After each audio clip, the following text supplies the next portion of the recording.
हरे कृष्णा। आपने बहुत अच्छा प्रश्न पूछा है कि किस प्रकार हम लोग रजोगुण को छोड़कर सत्वगुण में रहें। तो इसके लिए हम लोगों ने चर्चा की थी कि जो रजोगुण की जो लक्षण है, रजोगुण की जो वृत्तियां हैं, वो हैं लोभ एटसेट्रा, लोभ, काम, क्रोध इत्यादि। ये सब रजोगुण से उत्पन्न होते हैं।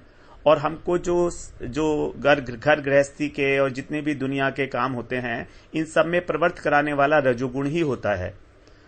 और दूसरी तरफ जो सत्वगुण है, वो हमको क्या करता है, वो हमको ज्ञान में प्रवृत्त कराता है। ज्ञान में, भगवान की भक्ति के अंदर सत्वगुण हमको प्रवृत्त कराता है। तो अब अगर हमें सत्वगुण में अवस्थित होना है अधिक से अधिक समय, क्योंकि हमेशा तो हम सत्वगुण में नहीं रह सकते। सत्वगुण में रहेंगे हम हमेशा, तो फिर कोई भी जीवन निर्वाह का भी काम नहीं हो पाएगा और नींद भी नहीं आएगी। तो थोड़ा सा तमोगुण भी आवश्यक है, जिससे हमको आवश्यक नींद आ पाए, हमारे शरीर को विश्राम मिल जाए। और रजोगुण भी आवश्यक है थोड़ा सा, जिससे कि हम लोग कुछ एक्शन कर सकें, शरीर में हमारी एक्टिविटी आ सके, क्योंकि रजोगुण एक्शन ओरिएंटेड है। और सत्वगुण जो है वो ज्ञान प्रधान है। सत्वगुण ज्ञान प्रधान है, उससे हमारी इच्छा होती है कि हम ज्ञान को अर्जित करें।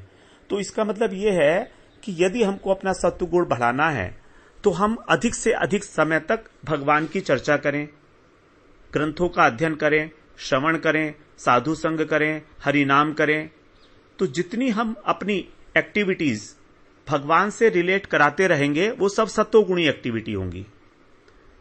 तो इस प्रकार से हमारे अंदर जो रजोगुण के कारण लोभ की और सांसारिक कामनाओं को पूरा करने की जो इच्छाएं होती हैं, वो दब जाएंगी। क्योंकि रजोगुण को दबाने के लिए ही सत्वगुण बना है। अब सत्वगुण से कैसे दबाया जाए? सत्वगुण के उपयोगी जो अनुरूप जो कार्य हैं, उनको करके। तो भगवान से संबंधित जो भी कार्य है, ग्रंथों का अध्ययन करना, श्रवण करना, मनन करना, श्लोक याद करना, साधु संग करना, भगवान के बारे में चर्चा करना, हरि नाम करना, भगवान की पूजा करना, परिक्रमा करना, ये सब जो है सत्वगुण के अंदर आएंगी।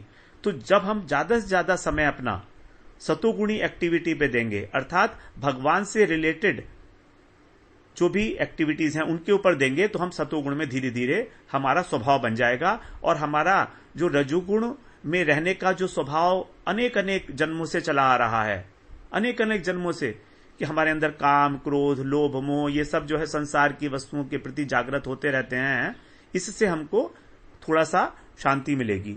ये हमारे कम हो जाएंगे। हमारा जो वेग है रजोगुण के अंदर प्रवृत्त होने का, कर्म के अंदर, वो शांत होता चला जाएगा। तो यही एक साधन है कि हम अधिक से अधिक सत्वगुण के अनुरूप जो भी एक्टिविटीज हैं उनको हम क्रियान्वित करते रहें। दूसरा, यह भी बताया गया है कि काम, क्रोध, लोभ, मोह और मद, ये पांचों चीजें हम इस संसार से हटाकर अगर कृष्ण और कृष्ण से संबंधित वस्तुओं में लगा देंगे, तो यही काम, क्रोध, लोभ, मोह हमारे लिए भगवत उपयोगी हो जाएंगे, हमारी भजन में सहायक हो जाएंगे। जैसे कामना करें, तो अभी संसार की वस्तु की कामना कर रहे हैं, अब हम गुरु जी से मिलने की कामना करें, वैष्णवों से मिलने की कामना करें, भगवान से मिलने की कामना करें। भगवान से कब मिलन होगा हमारा? काम, क्रोध, जो भी भगवान के द्वेषी हैं उनके प्रति हम लोग को क्रोध करें, उनके प्रति अगर करना ही है क्रोध तो। उसके बाद काम, क्रोध, लोभ हमको भक्ति का होना चाहिए। काम, क्रोध, लोभ, मोह होना चाहिए हमको। हम भगवान के रूप से, भगवान की लीलाओं से इतने अधिक मोहित हो जाएं कि हमको कुछ और दिखाई ही ना दे। जैसे यशोदा मैया, जैसे ब्रजवासी जन सब कृष्ण से मोहित होते हैं, कृष्ण का रूप दर्शन करके। उसके बाद काम, क्रोध, लोभ, मोह, मद हमको अहंकार होना चाहिए कि हम कृष्ण के भक्त हैं। हमारे कोई शुद्ध अभिमान होना चाहिए कि हमारा जो सबसे बड़ा कर्तव्य है वो है भगवान की सेवा करना। ये अभिमान, यही है शुद्ध अभिमान, क्योंकि हमारा ये स्वरूप है, जीवेर स्वरूप है नित्य कृष्ण दास। तो इस प्रकार से ये अभिमान, तो मद, काम, क्रोध, लोभ, मोह, मद। लेकिन मत्सर नहीं चलेगा। मत्सर का मतलब होता है ईर्ष्या। तो ईर्ष्या जो है वो भक्ति में बिल्कुल नहीं चलेगी। तो इस प्रकार से ये जो पांचों हमारे शत्रु हैं वो कृष्ण की भक्ति में लगाए जा सकते हैं।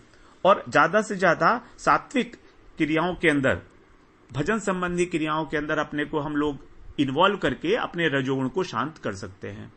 हरे कृष्णा।